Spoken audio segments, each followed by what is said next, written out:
विषय न्यूज 24/7 में आप लोगों को सुस्वागत। जी हाँ, केंद्रीय वित्त मंत्री निर्मला सीतारमण ने बजट पेश करते हुए मेडिकल इंफ्रास्ट्रक्चर और स्वास्थ्य सेवाओं पर जोर देते हुए बड़ा ऐलान किया। नए नर्सिंग कॉलेजों से ICMR सुविधाओं में वृद्धि पर वित्त मंत्री ने जोर दिया। वित्त मंत्री ने स्वास्थ्य का मोर्चे पर उपायों को घोषणा की, जिसमें 2015 से स्थापित मौजूदा 157 मेडिकल कॉलेज के साथ को लोकेशन में 157 नए नर्सिंग कॉलेज स्थापित किया जाएगा। वित्त मंत्री ने कहा कि 2047 तक सिकल सेल एनीमिया को खत्म करने का मिशन रखा गया है।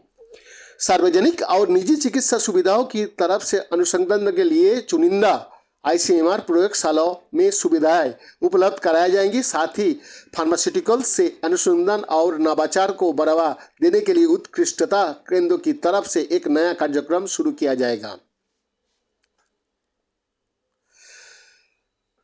उन्होंने और कहा, ये वित्त मंत्री ने अपने भाषण में सबसे पहले कृषि क्षेत्र को सुधार और योजनाओं को लेकर घोषणा की। वित्त मंत्री ने कहा, ये अमृतकाल का पहला बजट है। ये आजादी का 100 साल बाद भारत की परिकल्पना का बजट है। इसमें सभी वर्गों को विकास की रूपरेखा खींची गई है। सबसे पहले वित्त मंत्री निर्मला सीतारमण ने सरकार की योजनाओं का जिक्र किया और कहा कि भारत 10वीं से 5वीं अर्थव्यवस्था बन गया है।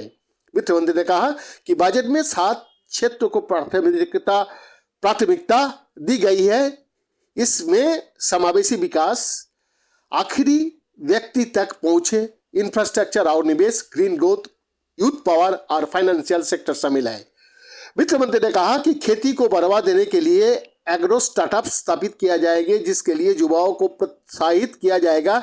इसके लिए कृषि निधि बनाया जाएगी। इससे किसानों को इनोवेशन और अफोर्डेबल सॉल्यूशन ढूंढने में मदद मिलेगा। आधुनिक तकनीकों का इस्तेमाल करके किसान ज्यादा फायदा भी उठा सकता है। उन्होंने कहा कि पशुपालन, डेयरी और मत्स्य पालन को ध्यान में रखते हुए खेती को बजट को 20 लाख तक बढ़ाने का फैसला किया गया है। वित्त मंत्री ने कहा कि कृषि के लिए ओपन सोर्स का तौर पर डिजिटल पब्लिक इंफ्रास्ट्रक्चर बनाया जाएगा, जिसमें कि आम लोगों को फायदा मिल सके। इसके अलावा बाजार, कृषि उद्योग और स्टार्टअप को बढ़ावा देने के प्रयास किया जाएगा। वित्त मंत्री ने आत्मनिर्भर क्लीन प्लांट प्रोग्राम से रोग मुक्त गुणवत्ता वाले प्लांटिंग मटेरियल मिलेगा, जिसमें 2200 करोड़ रुपया खर्च किया जाएगा।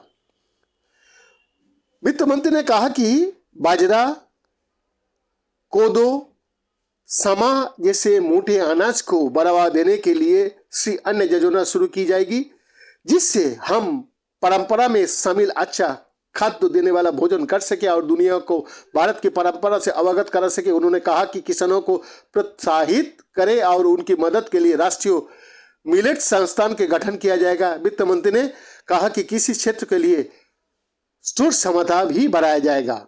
वैद्यनाथ दास का रिपोर्ट, 24/7।